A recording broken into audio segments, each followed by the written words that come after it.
Alright, what we're going to do, this piece will be a subtractive piece. So the assignment is to take away clay on 90% of the designs. So the problem that I have with most of my students is they don't take enough clay away. That they only do minimal. They'll make one little line with a carving, and then they say that that's it. And I'm going, you need to take more clay away. You have two tools that I'm using right now. One is just a basic carving tool, and the other has a little bit of a hook to the end, and it's really nice for carving the lines. So what I'm going to do, I'm going to use the corner of this tool and actually take clay away. So just carving right in, trying to create some type of a line and design from this. So what I can do from here, I'm just making it up, kind of trying to make kind of an interesting quality to the line, taking clay away. And you can see that actually clay is being removed from the pot. And I always get the question, can I go all the way through and put a hole in the pot? And yes, you can, absolutely. I have no problem with that whatsoever.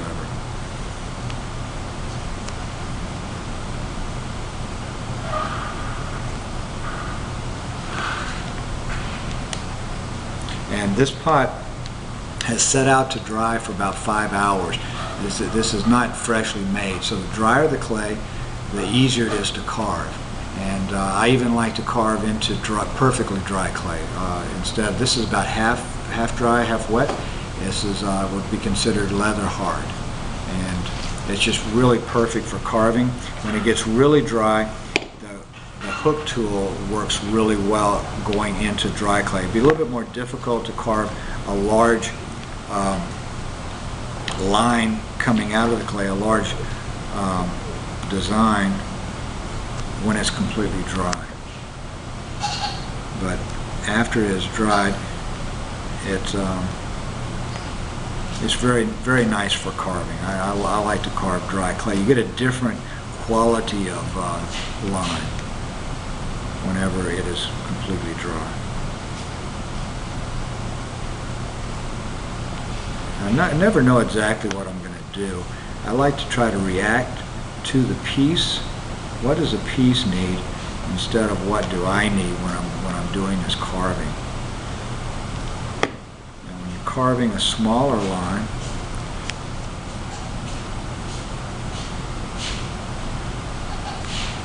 and you got to be careful that you don't go too deep. You want to have a nice pronounced line, but you also don't want to go all the way through. And if you do go all the way through, you have to be careful on the structure so it doesn't fall apart.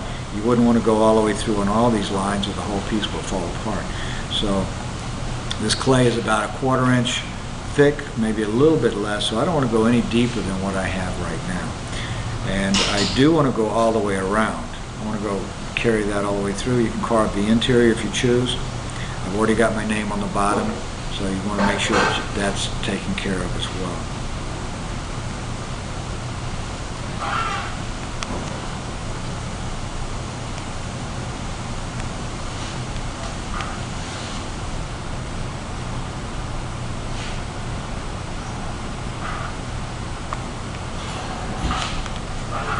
If I wanted to go all the way through, it's kind of a nice little drill. You can drill a hole completely through the pot. And if you do that, you want to clean up the inside. It kind of gives you a burr on the inside. You want to get that burr off of there, because later on that'll become sharp, and then with the glaze on there, it could actually cut you. So you want to clean up your edges.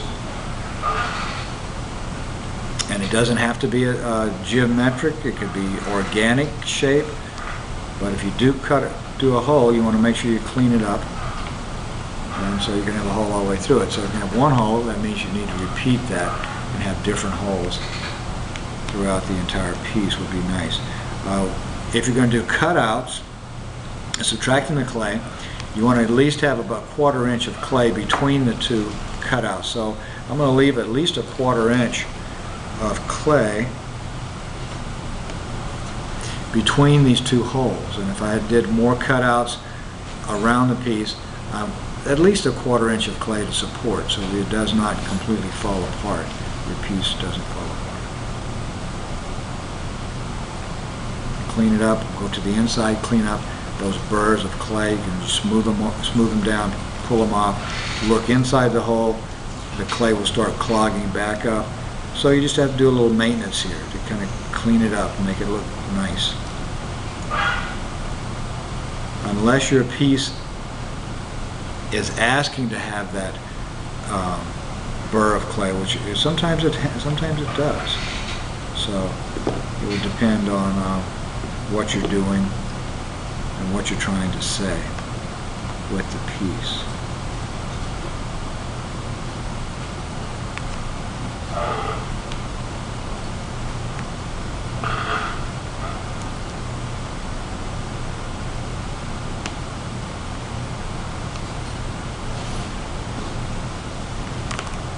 I would probably repeat the holes someplace else instead of just in one spot. Clean that up. The lines need to be cleaned up. Sometimes rubbing them down and pushing it off, the burrs of clay into the lines. Sometimes it's nice, and if I like it, and sometimes I don't. Sometimes I want to clean those pieces of clay out.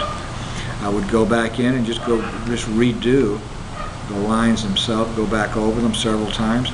And sometimes it's kind of interesting that you have to touch the clay 5 or 6, 7 times in one area to make it look like it hasn't been touched. That's kind of a strange concept. And touching is such a very important part of the clay experience for me. I really enjoy touching the form. That's the advantage of the way that I work, as opposed to a painter or sculpture. Sculptures touch a lot, I guess. But I think touching is very important. I like to touch. So try and incorporate those holes into the piece, and then also have this transition from this design into that design is important, and negative space is important. But sometimes the negative space works at this stage, and then once you glaze it, sometimes it doesn't work as well. So sometimes I'm very careful about how I leave the negative space. At this stage, it's kind of nice how these lines are coming into to each other with a space between, and all that changes once you glaze it. It really does.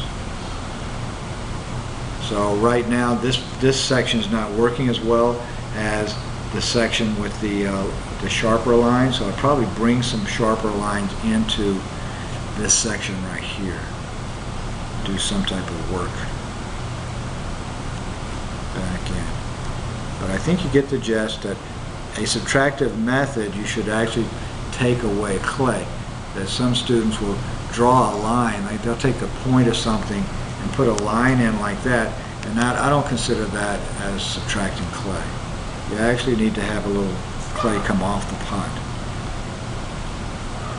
As I said, 90% of your design should be subtracting. And if that clay doesn't work, whether it's in the hole and in the lines, you need to go in and clean them out.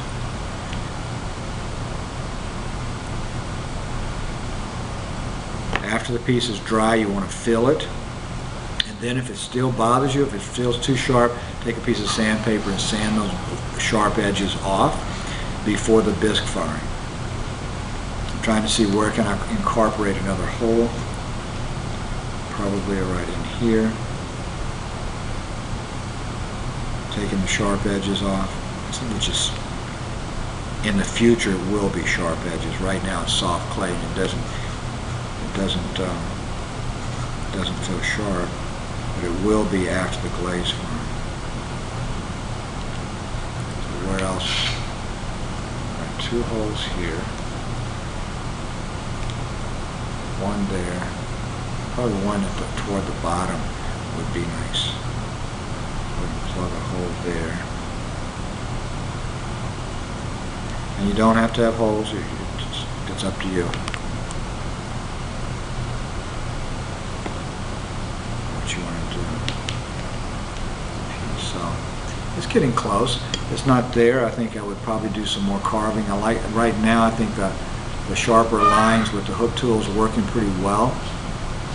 And I'd probably go back into this rim. I'm just kind of thinking that that'd be a nice area to bring this kind of design up into this section here. As I'm just making this up as I go along, bringing this into the top, I think it could make this design start to sing a little bit better.